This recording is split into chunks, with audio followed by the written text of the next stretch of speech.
श्रियकान्ताय कल्याणनिधये निधयेतिनाम् श्रीवेङ्कटनिवासाय श्रीनिवासाय मङ्गलम् लक्ष्मी सविभ्रमालोकसुभ्रूविभ्रमचक्षुषे चक्षुषे सर्वलोकानां वेङ्कटेशाय मङ्गलम्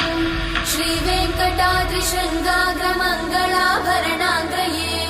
मङ्गलानां निवासाय श्रीनिवासाय मङ्गलम् सर्वावयव सौन्दर्य सम्पदा सर्वचेतसां सदा सम्मोहनायास्तु वेङ्कटेशाय मङ्गलम् नित्याय निरवध्याय सत्यानन्दचिदात्मने सर्वान्तरात्मने श्रीमद् वेङ्कटेशाय मङ्गलम् स्वतः सर्वविदे सर्वशक्तये सर्वशेषिने सुलभाय सुशीलाय वेङ्कटेशाय मङ्गलम्